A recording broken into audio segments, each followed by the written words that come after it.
What is the biggest fail date you have ever had? My biggest fail of a date is when I met a girl in one night at a party that one of my not-so-close friends was having.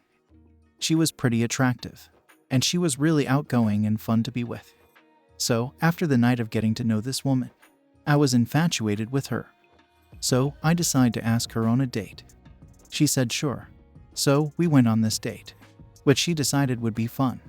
She drove me to a huge bridge outside of the Loop in Chicago, and I was a little confused. I asked her what we were going to do, and she said just wait. So, I waited in silence for about a minute when she took my hand and squeezed it harder than the ducking Hulk, and started screaming and crying about how she wanted to die and give up on life. I tried to comfort her, but she just said I was in base for not seeing that she was depressed earlier. So, she ran in her car and drove away, leaving me 3 miles from apartment. Story 1. Last year I decided to text a cute girl that I had class with the previous term to try to set up a date. And she responded with something like, sure, I was hoping I'd hear from you again. She said she's a good bowler. So we agreed on bowling, and the day of the date rolled around the next week. She was sitting on the railing outside the bowling alley waiting. Then when I got out of the car and smiled at her, she said, oh, hey, I wasn't expecting to see you here. I thought something might be up, but I couldn't think of a good response. So I acted like I wasn't expecting to see her either. I asked her if I should go inside and get a lane set up for us, and she said, yeah, sure, just hold on a bit. I asked another friend to meet me here. When I asked who it was, she told me that it was her friend, that just so happened to have the same first name as me. I went inside and handed over some passes for free games, put on my shoes, then put our 3 names in the machine. I didn't want to just start without her. So, after waiting for 10 minutes or so, I got a text from her saying, where are you? I really don't want to be stuck here with this guy I used to have class with. So, I found out that my instincts were right. But as a bowler with free bowling passes that were about to expire, I wasn't about to just leave. I responded, sorry, family emergency. I can't make it. And a minute later she came back inside and found me at whatever lane I was on. When I asked her about her friend, she told me that he wasn't coming. When I asked her if she was ready to start, she then told me, I'll just watch. I don't really like to bowl. I only really came to watch my other friend. Supposedly he's a really good bowler. After that I told her, well, if you're not going to bowl, there's not much of a point in staying. I was just going to practice for a match anyway. We said our goodbyes, and I never heard from her again. Story 2. A few years ago I met a guy at a bar who was born on exactly the same day as me. That seemed like reason enough to accept his offer when he asked me out. He told me to dress up very nicely, as we would be attending an art gallery opening. I got all dolled up, and when he came to pick me up, he was in a t-shirt and jeans. Okay, maybe I'd misunderstood the attire requirement. We got there, and it was in a warehouse out in the middle of nowhere. It was actually an art gallery, but barely. Some of his friends were there, but he wouldn't introduce me to them, and proceeded to chat with them and ignore me the entire evening. Meanwhile, I'm dressed to the nines, and they're also all in jeans. After we left, he asked if he could take me out to dinner. I figured, whatever, at least I'd get a free meal out of this awful evening.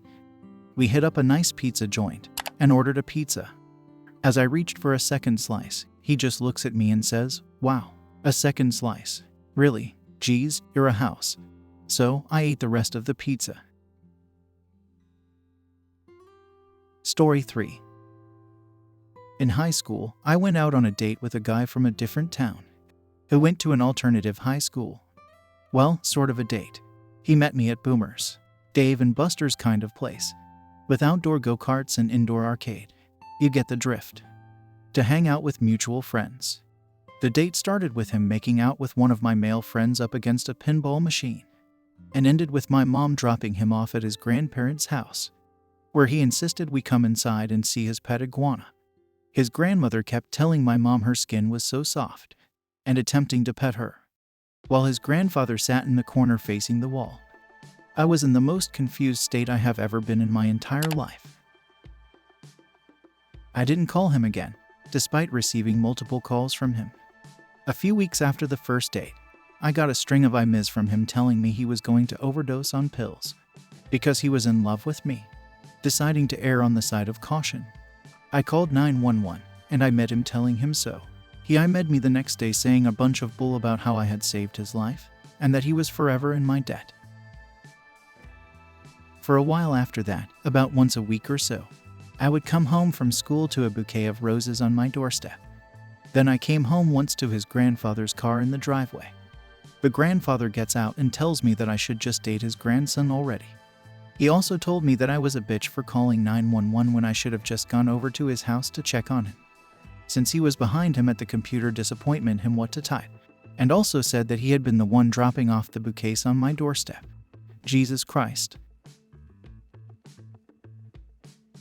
Story 4.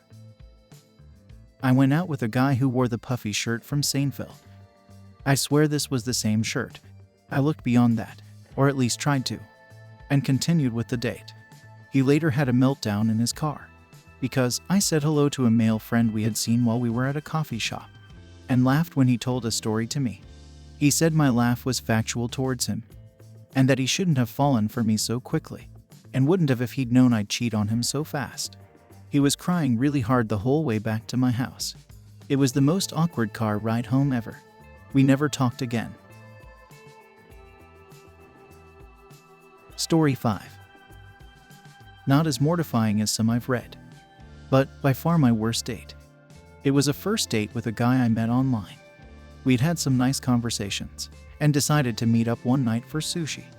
The night started off well enough, and I was really enjoying myself. About a half hour into the date, he starts getting a crap ton of texts and calls from who he claims is his dad. Being the slightly naive girl I was 4 years ago, I shrugged it off. But the texts kept coming. He never bothered to put his phone on silent and checked every single text. He said his dad wanted to go work out with him. At that point, I had a good handle on what was going on. Look, I told him, if you aren't into me, that's fine. But have the guts to tell me instead of relying on your buddy to bail you out. Actually, he replied while standing, it's a bounty call. Thanks for dinner. And he ducking left. I sat there for a little bit, embarrassed as Belle, because of all the sympathetic glances from the other patrons. The server brought the check over, but she leaned down to me and whispered, I heard what happened. I took that base hole's order off. So, you only are paying for what you ate. That's when I started crying in the middle of the restaurant.